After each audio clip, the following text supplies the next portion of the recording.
4 मे 2026ला पश्चिम बंगालच्या विधानसभेचा निकाल लागला.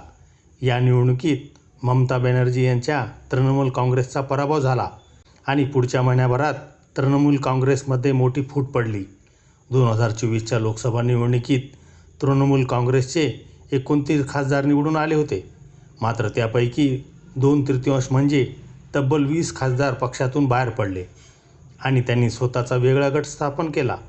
पुढे हा गट nationalist citizens party of India म्हणजेच NCPI या प्रादेशिक पक्षात विलीन झाला. या पक्षाने सत्ताधारी NDAला आपला पाठिंबासुद्धा जाहीर केला. आता 2/3 खासदार पक्षातून बाहेर पडल्याने त्यांच्यावर अपात्रतेची कारवाई होणे शक्य नव्हतं. थोडक्यात याकडे भाजपनं खेळलेला मास्टर स्ट्रोक म्हणून पाहिलं गेलं. भाजपला देशात लवकरच डिलिमिटेशन करायचं आहे. त्यांच्यासाठी संसदेत 2/3 बहुमत असणं आवश्यक आहे. हे बहुमत मिळवण्यासाठी भाजपकडून खासदारांची जुळवाजुळव सुरू आहे. मात्र आता भाजपच्या या सगळ्या स्ट्रॅटेजीला ममता बॅनर्जी यांनी मोठा धक्का दिल्याचं म्हटलं जातंय. तृणमूल काँग्रेसचे जे 20 खासदार पक्ष सोडून गेले होते त्यापैकी 3 खासदार माघारी फिरण्याच्या चर्चा सुरू झाल्या. असं जर झालं तर सगळेच खासदार अपात्र ठरून भाजपचा हा प्लॅन फेल होण्याची शक्यता आहे. नक्की घडलंय काय? तृणमूलचे खासदार माघारी घेण्याच्या चर्चा का सुरू झाल्यात? यामुळे भाजपचा प्लॅन कसा फेल होतोय? या सगळ्याचा डिलिमिटेशनवर नक्की काय परिणाम होईल? सगळा विषय समजून घेऊयात या व्हिडिओच्या माध्यमातून. तुम्ही पाहतात खरा दर्पण. मंगळवारी 4 ऑगस्टला राजधानी दिल्लीत NDAची मंगल मिलन बैठक झाली. या बैठकीला पंतप्रधान नरेंद्र मोदी, गृहमंत्री अमित शहा, संरक्षण मंत्री राजनाथ सिंह, भाजपा अध्यक्ष नितीन नवीन असे सगळे मोठे नेते उपस्थित होते. यासोबतच NDA आघाडीतील सर्व मित्रपक्षांचे खासदारसुद्धा उपस्थित होते. मात्र या बैठकीला तृणमूलमधून NCPIमध्ये गेलेले 3 खासदार अनुपस्थित राहिले. हे खासदार होते युसूफ पठाण, अबू ताहेर खान आणि खलीलुर रहमान. महत्त्वाचं म्हणजे हे तिन्ही खासदार मुस्लिम आहेत आणि हे तिघेही पश्चिम बंगालच्या मुर्शिदाबाद या जिल्ह्यातून येतात. या 3 खासदारांची अनुपस्थिती आणखी एका कारणामुळे चर्चेत राहिली आहे. कारण हे तिघे 28 जूनला झालेल्या NDAच्या बैठकीला सुद्धा अनुपस्थित राहिलेले. थोडक्यात या 3 खासदारांनी NDAची सलग दुसरी मीटिंग चुकवली, ज्यामुळे वेगवेगळ्या चर्चांना आता उधाण आलेलं आहे. 4 ऑगस्टच्या मीटिंगला अनुपस्थित राहिल्यानंतर खासदार अबू ताहेर खान यांनी संसदेच्या बाहेर पत्रकारांशी संवाद साधला. यावेळी त्यांनी जे वक्तव्य केलं त्यामुळे मोठी खळबळ उडाली आहे. अबू ताहेर म्हणाले, आज NDAची बैठक होती, पण आम्ही तिथे गेलो नाही. आम्ही NDAच्या सोबत नाही आणि आम्ही भाजपमध्ये जाणार नाही. आम्ही मुस्लिमांच्या विरोधात असलेल्या कोणत्याही निर्णयाला पाठिंबा देणार नाही.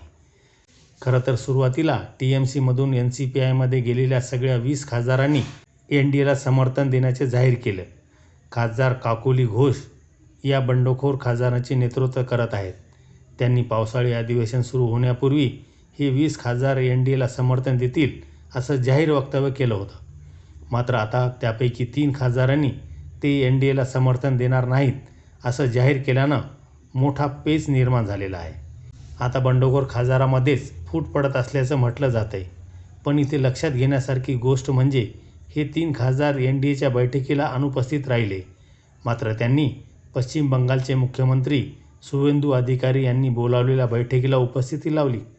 शुभेंदू अधिकारी यांनी मंगळवारी दिल्लीच्या बंगाल भवन येथे सगळ्या 20 खासदारांना लंचसाठी बोलावलं.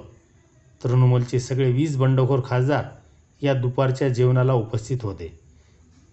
मात्र असं असलं तरी खासदार NDAच्या बैठकीला उपस्थित का राहिले नाही हा मूळ मुद्दा आहे. एवढंच नाही तर या खासदारांनी ते NDAला समर्थन देणार नाही असं जाहीर वक्तव्य केल्याने सर्व 20 खासदारांचं भविष्य धोक्यात आल्याचं बोललं जाते. कारण झाले काय तर TMCच्या 20 खासदारांनी NCPI पक्षात प्रवेश केला असला तरी त्यांच्या विलिनीकरणाला अजून लोकसभा अध्यक्षांनी अधिकृत मान्यता दिलेली नाही. लोकसभेच्या पटलावर अजूनही या खासदारांची नोंद तृणमूलचे खासदार अशीच आहे. लोकसभेच्या वेबसाईटवर सुद्धा ते तृणमूल खासदार म्हणूनच दाखवले जात आहेत. महत्त्वाचे म्हणजे हे खासदार जेव्हा पावसाळी अधिवेशनात भाषणासाठी उभे राहिले तेव्हा टी व्हीवर त्यांच्या नावापुढे तृणमूल काँग्रेस पक्षाचे खासदार असं लिहिलं होतं. सगळा खेळ होतोय तो इथेच. लोकसभा अध्यक्षांनी अजून या 20 खासदारांच्या गटाला मान्यता दिलेली नाही. त्यामुळे सध्या टेक्निकली हे तृणमूलचेच खासदार आहेत. आता समजा या 20 पैकी 3 खासदार माघारी फिरले तर मोठा खेळ होऊ शकतो. कारण यामुळे बंडखोर खासदारांची संख्या 17 एवढी होईल. अपात्रता टाळण्यासाठी 2/3चा आकडा म्हणजेच 20 खासदारांची आवश्यकता आहे. जर 20पेक्षा कमी खासदार वेगळे झाले तर सगळेच खासदार अपात्र ठरतील. थोडक्यात या 3 खासदारांच्या भूमिकेवर सगळ्या 20 खासदारांचे भविष्य अवलंबून आहे. त्यामुळेच ही घटना मोठी मानली जाते. महत्त्वाचं म्हणजे मागच्या काही दिवसापासून तृणमूल काँग्रेसच्या नेत्यांनी बंडखोर खासदार त्यांच्या संपर्कात असल्याचे दावे केलेत. तृणमूल काँग्रेसचे ज्येष्ठ नेते सौगत राय यांनी आज बुधवारी एक मोठा दावा केला. ते म्हणाले, बंडखोर खासदार त्यांच्या संपर्कात आहेत आणि ते पक्षात परतण्याचा मार्ग शोधत आहेत. एवढंच नाही तर तृणमूलचे ज्येष्ठ नेते कुणाल घोष यांनी सुद्धा एक मोठा दावा केला. पक्षाचे 6 बंडखोर खासदार आणि अर्ध्यापेक्षा जास्त बंडखोर आमदार ममता बॅनर्जी यांच्या संपर्कात आहेत. त्यांना तृणमूलमध्ये परत यायचंय असा धक्कादायक दावा कुणाल घोष यांनी केला. त्यातच 3 बंडखोर खासदारांनी ते NDAला समर्थन देणार नाही असं जाहीर वक्तव्य केलं. त्यामुळे आता ममता बॅनर्जी यांनी मोठा गेम केला का अशी चर्चा सुरू झाली आहे. आता मुख्य मुद्दा आहे तो म्हणजे तृणमूलचे 3 बंडखोर खासदार खरंच माघारी येऊ शकतात का?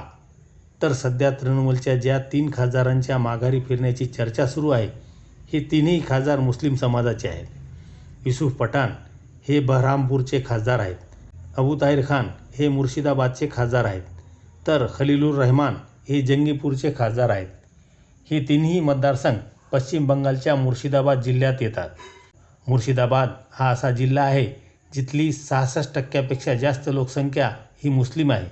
या खासदारांना भीती आहे की जर ते भाजपसोबत गेले तर त्यांचा बहुसंख्य मतदार नाराज होऊ शकतो. ही नाराजी त्यांना पुढच्या निवडणुकीत जड जाऊ शकते. त्यामुळे ते आता भाजपसोबत जाणं टाळत असल्याचं बोललं जात आहे. अशा परिस्थितीत ते तृणमूल काँग्रेसमध्ये परत येण्याचा मार्गसुद्धा निवडू शकतात. सूत्रांच्या माहितीनुसार TMCच्या या 20 बंडखोर खासदारांच्या विलिनीकरणाला मान्यता मिळण्यासाठी तांत्रिक अडचणी येत आहेत. कारण तृणमूलचे नेते अभिषेक बॅनर्जी यांनी या सर्व खासदारांचे सदस्यत्व रद्द करण्याची मागणी करणारी याचिका लोकसभा अध्यक्षांकडे सादर केली आहे. आता या विलिनीकरणाला मान्यता मिळण्याआधी जर हे 3 खासदार तृणमूलमध्ये परत आले तर इतर 17 खासदारांची मोठी अडचण होऊ शकते. अपात्रता टाळण्यासाठी त्यांच्यापुढे सुद्धा TMCमध्ये परत येण्याशिवाय दुसरा पर्याय शिल्लक राहणार नाही. त्यामुळे आता गेम फिरल्याची चर्चा सुरू झाली आहे. एकंदरीत तृणमूलच्या 20 बंडखोर खासदारांचे भविष्य अजून तरी अधांतरी आहे. या बंडखोर गटाच्या विलिनीकरणाला अजून लोकसभा अध्यक्षांची मान्यता न मिळाल्यामुळे त्यांच्यावर अपात्रतेची भीती आहे. त्यातच आता काही खासदार माघारी येण्याच्या चर्चा सुरू झाल्या आहेत. खरं तर भाजपला या पावसाळी अधिवेशनात नारी शक्ती विधेयक आणायचं होतं. या माध्यमातून सरकारला देशात डिलिमिटेशन करायचं आहे. हे विधेयक पास करण्यासाठी भाजपकडून खासदारांची जुळवाजुळव केली जात आहे. मात्र त्याआधीच तृणमूलच्या बंडखोर खासदारामध्ये फुटीची शक्यता निर्माण झाल्याने भाजपचा सगळा गेमच फिरण्याची शक्यता वर्तवली जात आहे. जर हे खासदार TMCमध्ये परत गेले तर भाजपचं डिलिमिटेशन ध्येय पूर्ण होणं अवघड आहे. कारण TMCचे सगळे 20 खासदार जरी NDAमध्ये राहिले तरी NDAचं संख्याबळ 2/3 होत नाही. यासाठी भाजपला DMK सारख्या पक्षाची मदत घ्यावी लागेल.